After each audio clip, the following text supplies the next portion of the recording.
Friends, பூரியும் chicken தொக்கு தாங்க பண்ண போறேன். அதுக்கு பூரிக்கு ஃபர்ஸ்ட் பூரி மாவு பெசரி எடுத்து வச்சிரலாம் தனியா. நான் 1/2 கேஜி சிக்கன் எடுத்திருக்கேன். கொஞ்சோண்டு உப்பு, மஞ்சள் தூள், குழம்பு மிளகாய் தூள், கரம் மசாலா, சில்லி ஃப்ளேக்ஸ், இஞ்சி பூண்டு பேஸ்ட், தயிர், லெமன் ஜூஸ் இதெல்லாம் மிக்ஸ் பண்ணிக்கலாம். இதுல ஒரு கொத்து புதினா போட்டு நல்லா மிக்ஸ் பண்ணி பெசரி ஒரு 1/2 மணி நேரம் ஊற வச்சிரலாங்க. பேன்ல 2 டீஸ்பூன் எண்ணெய் விட்டுருக்கேங்க. பட்டை, லவங்கம், ஏலக்காய், ஒரு பிஞ்சு சோம்பு, அப்புறம் வெங்காயம், பச்சை மிளகா போட்டு வதக்கிக்கலாம். இந்த அளவுக்கு வதங்கின பிறகு தக்காளியும் இஞ்சி பூண்டு சேர்த்து நல்லா வதக்கிக்கிறேன். இது கூட கொஞ்சம் உப்பு போட்டுக்கிறேன். ஏற்கனவே நம்ம சிக்கன்லேயே உப்பு போட்டிருக்கோம்.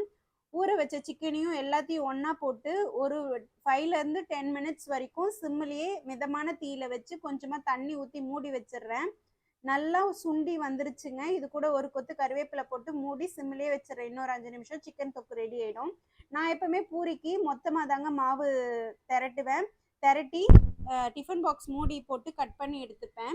அந்த ஓரங்களில் இருக்க கட்டெல்லாம் என் குட்டி பையனுக்காக பொரிச்சு எடுத்துருவேன். ரொம்பவே நல்லாயிருக்கும். அவனும் என்ஜாய் பண்ணுவான். ஒரு பூரியாக நான் போட்டு எடுத்துக்கிறேங்க. நல்லா புஷ்ஷுன்னு வந்திருக்கு. அவ்வளோதாங்க, பூரியும் ரெடி ஆயிடுச்சு. பிளேட்டிங் பண்ணிடலாம். கண்டிப்பாக நீங்களும் ட்ரை பண்ணுங்கள், சாப்பிடுங்க, என்ஜாய் பண்ணுங்கள். நாளைக்கு வேறு ஒரு வீடியோவில் மீட் பண்ணலாம். அது வரைக்கும் பாய் ஃப்ரெண்ட்ஸ்.